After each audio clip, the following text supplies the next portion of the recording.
Wonderful, wonderful film. There is no question that we research our family history differently than generations before us. We not only have online tools, but we reach out to others online in many ways. If you don't know the answer, someone else out there is bound to know and help you. Or you may find a cousin you don't know because of a DNA match. Our next keynote speaker is in that category of helper. Judy Russell is an online genealogy expert and blogger. She received bachelor's degrees in journalism and political science from George Washington University, and her law degree is from Rutgers. She is an expert in DNA research, in genealogy, and in the law. She holds credentials as a certified genealogist. We are proud to welcome to RootsTech one of the top family history speakers in the United States, Judy Russell, the legal genealogist.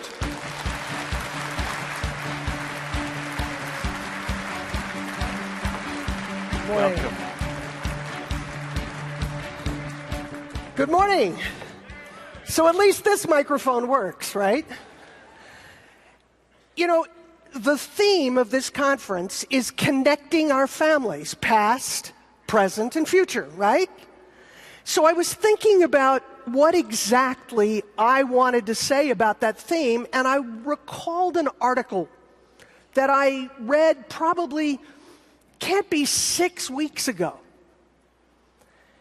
It was an article in the Examiner written by a woman named Judy Everett Ramos. And she was interviewing an archivist from the National Archives in Fort Worth. And what he said was that it wasn't unusual for there to be discrepancies in family history because the history wasn't passed down from generation to generation in a deliberate way. His exact words, "It only takes 3 generations to lose a piece of oral family history. It must be purposely and accurately repeated over and over through the generations if it's going to be preserved for a genealogist today." I'm seeing some skepticism on the faces out there. So, okay, we're going to do a little test this morning. Everybody awake? Stand up. Everybody up out of your chairs. If you can't stand up, you can raise your hand, because I'm going to ask some questions. And here are the rules. If you don't know the answer to the question, or you're not sure, sit down.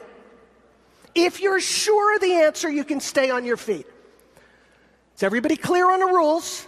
If you don't know the answer or you're not sure, sit down. Question number 1. What was the first illness your mother had as a child? Right. Question number 2. What's the first funeral your father ever attended? Question number 3. We're going to go back one more generation. Your maternal grandmother, your mother's mother, what was her favorite book as a child? You can't stand back up, Warren. Sit down.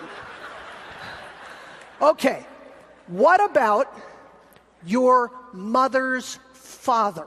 What was your maternal grandfather's favorite class in elementary school? All right, we're going to go back one more generation.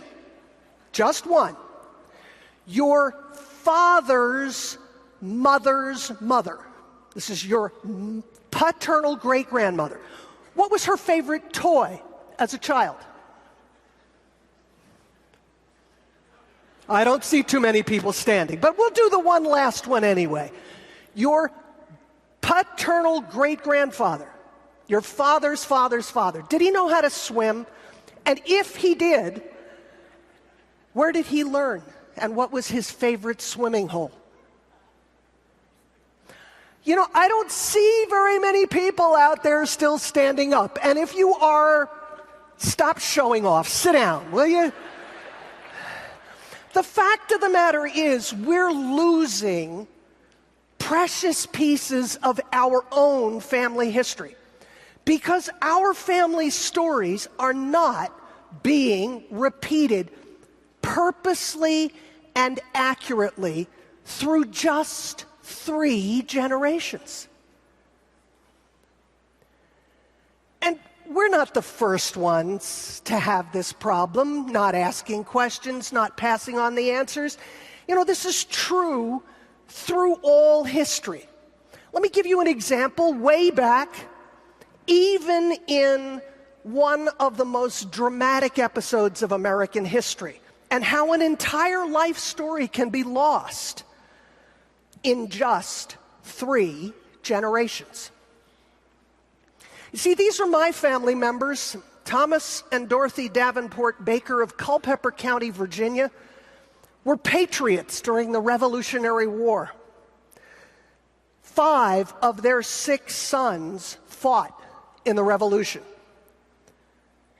David, my 4th great-grandfather, and his little brother Richard served in a unit called the 3rd Regiment of the Continental Line from Virginia. That unit was with George Washington in December 1776. Now, that was a terrible time for the Patriot forces in America. They had been pushed back all the way through New Jersey by the British. Pushed so far that they ended up in Pennsylvania. New Jersey was in British hands. So desperate times, we all know, call for desperate measures. Measures like crossing the Delaware on Christmas Day, 1776.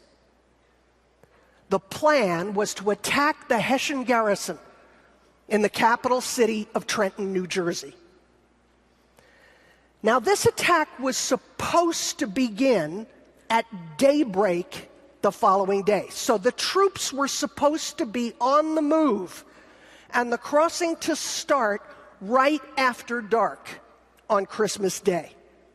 It was the only way they were going to be in position at daybreak. 2,400 men, horses, 18 cannon, going across the river on little boats 9 miles above Trenton. The theory was that they would all get across by midnight so that they could be at the city limits by daybreak. But the weather wasn't going to cooperate. A storm blew in. So all of those images, like the iconic painting of Washington crossing the Delaware, they don't even begin to tell the story of what was really going on. Christmas Day, 1776. That storm brought ice and snow and wind. It slowed the crossing down so much that they were still crossing the Delaware in the darkest, coldest hours of Christmas morning. Washington's aide, a man by the name of John Fitzgerald, a colonel, wrote, "It is fearfully cold and raw. A snowstorm is setting in. The wind, northeast, and beats into the faces of the men. It will be a terrible night for those who have no shoes. Some of the men have only rags tied around their feet. Others are barefoot." Now, despite those terrible conditions, Washington managed to cross the Delaware. They started the march on the New Jersey side at 4 o'clock in the morning. So it was full daybreak by the time they got to the city limits, well after the scheduled time. to begin the attack. But Washington's strategy worked. They caught the Hessians by surprise. It was an amazing victory. There were 868 Hessian troops captured. 106 were killed or wounded on the Hessian side, and it was almost without loss on the American side. Almost. But not quite. You see, one Hessian cannon was charged by a unit from Virginia, the 3rd Virginia Regiment of the Continental Line. Now, we only have a list of the casualties of the officers' ranks. We know, for example, that James Monroe was a lieutenant, future President of the United States. He was one of the injured. His unit, the 3rd Virginia. And we don't have a list of the enlisted men who were casualties. But we know there was one. We know that, the only way we know that, is because almost 50 years later, David Baker applied for a pension based on his Revolutionary War service. He had to detail all of the battles he'd been in. He talked about that terrible retreat across New Jersey, and then he said, the next battle was at Trenton, the 26th of December. I was guarding the baggage during the battle and had a brother by the name of Richard killed in that action. Now, there's not a hint of the grief or the guilt this older brother must have felt in losing his baby brother in that action. He had to go on. The cannonading of Trenton took place on the 27th. On the 28th, the Battle of Princeton. And I have to tell you, if it weren't for this document, there would be no record in my family of Richard Baker at all. Now, you might think that if you lose a son in a battle, you're going to purposely and accurately pass the information down. But there were 5 surviving sons of Thomas and Dorothy Davenport Baker, and one named a son Richard. There were no Richards after Henry Baker's son. Even the name was gone in just 3 generations. Now, fortunately for my line, David survived. He was with Washington at winter quarters in Morristown in 1776. He was again with Washington that terrible, terrible winter at Valley Forge. And he lived. He lived to go home. He lived to have many children. Those children had many children. And many children, and many children. And they passed some of the stories down from generation to generation. Finally, one of my cousins from Texas wrote up some of the stories. And oh boy, what stories. And now, I know it's really hard to read this paragraph from where you are, so let's kind of go through it in a chart form. You see, he said that we came to America, Alexander Baker did, in 1635 on the ship the Elizabeth and Ann into Boston. And Alexander had a son named Samuel, and Samuel had a son named William. And William was a member of the Virginia House of Burgesses, the colonial legislature. He would have served with people like Thomas Jefferson or Patrick Henry. Now, Samuel Baker's wife was Eleanor Winslow. Those of you with New England roots may recognize the Winslow name. Her father was Kenelm Winslow. His father was Edward Winslow. And where was Edward Winslow? On the Mayflower. Okay, I got the Mayflower Society. I got the Colonial Dames. I've probably got the First Families of Virginia here. And my Thomas, William's son, well, his house there in Culpeper County was on the main road. It was convenient. So you know who stayed in my family house, right? George Washington. Now, this is a family history to be proud of. It's one that was obviously passed purposely from generation to generation. And there are only a few problems with this story.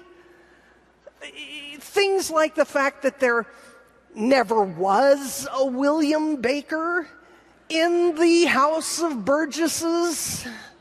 As a matter of fact, there never was a Baker, much less a William. That whole business about Alexander, DNA says no, we don't descend from Alexander Baker. If there's a common set of ancestors, it's probably Adam and Eve.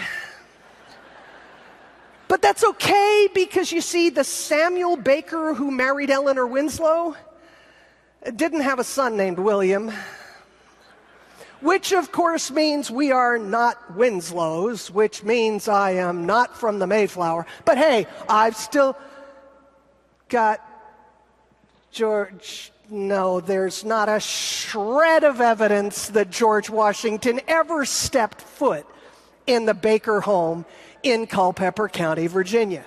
You see, the problem here is that it's not enough for family stories to be purposely handed down. There's that minor little issue called accurately passed down at the same time. So how do we get to purposely and accurately pass down our family stories? Well, the only real way that I know is to follow the best practices of our field, the standards that all genealogists should work towards, standards that help us understand the genealogical proof standard with its 5 steps. And every one of those 5 steps is going to help us in our efforts to purposely and accurately pass down our family history. You see, the first step is the reasonably exhaustive search, because without that, I'd have never found David Baker's pension records. They were in North Carolina, where he had moved to. I wouldn't have found them in Virginia at all. I need to cite my sources not because I need to know where I found the information. That's part of the reason, but the big reason is because I want to know how good the sources are. Is this somebody who was there, or is it just hearsay? I need to analyze and correlate the evidence that I collect. What am I going to believe from this evidence, and why? Boy, do I need to resolve the conflicts, because that's going to keep me from passing on the same kind of mistakes my Baker cousin made. And if you're anything like me, you need that soundly reasoned written conclusion, because that's the best way to make sure our information is passed down purposely and accurately. Because you see, if we don't do this, we risk losing so much of our history. The man you see in the center on this image is my great-grandfather. So I am just 3 generations removed. You start with Martin Gilbert Cottrell. He was born in Texas in 1855, died there in 1946. His son, my grandfather, Clay Rex Cottrell, another Texan. His daughter, my mother, Hazel Irene Cottrell, another Texan. And so that leads in just 3 generations to me. So why are you looking at the screen? I'm here. You don't need to. You want a picture? Oh, all right. I don't want any comments about the tear in the pants, okay? All right. So now you got to understand, my mother's family is Scots-Irish. We got Scots-Irish out there? We're storytellers, aren't we? Yeah, we love the stories. I heard so many stories about Martin Gilbert Cottrell. He was a cowboy, rode the Texas ranges, except maybe he was a cattle rancher. Somewhere in central Texas, but then I heard he was a farmer, raising crops kind of like just to feed his family, maybe to go to market. The only problem with that story is somebody told me he was a lawman, like a sheriff or a deputy sheriff somewhere. But that can't be right, because the other story that they told me was that he was a traveling salesman. He traveled all over the South and the West. And I would be willing to go for that, except for one little problem. I was always told he was a circuit-riding Baptist preacher. Scots-Irish, we never let the truth interfere with a good story. So what did I have to do, right? I had to go to the 5 steps of the genealogical proof standard. I had to track every record, follow every lead. You know what I found. This is Scots-Irish storytelling, right? Do I even have to tell the rest of the story? Okay. I found that Martin Gilbert Cottrell was a cowboy as a young man in Texas. And after he had punched cattle as a cowboy for a few years, he had his own cattle ranch, running his own herd, selling to other people. Times got hard. He moved to another county. He was a farmer. Farmed for his own family and to send things to market. And then his wife's cousin became the sheriff of Wichita County, Texas. So he took a job as deputy sheriff of Wichita County, Texas. And when his wife's cousin left office, he took a job as a traveling salesman for the Wrought Iron Range Company, traveling all through the West and the South, selling stoves and goodies. And when he was in his 60s, he found the church, was called to the ministry, and spent the last years of his life as a circuit-riding Baptist preacher.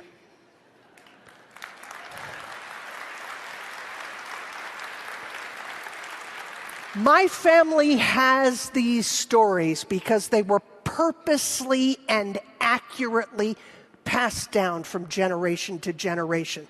And if there's any lesson that I learned from this, it's that the stories that have been so lovingly passed to us through the generations from the people who came before us, these are the stories passed to us that we must verify and document and pass on to the generations who come after us. And not just their stories. How about ours? What was the first illness you had as a child? The first funeral you attended? What was my favorite book or class or toy? Where did we learn to swim? And what was our favorite swimming hole? Because you see, nobody else can tell these stories the way that we do. With the love and the laughter and the commitment that we have to connecting our family's history, past, present, and future. And if we don't do it, that history is going to be lost in just 3 generations. Tell the stories. Thank you.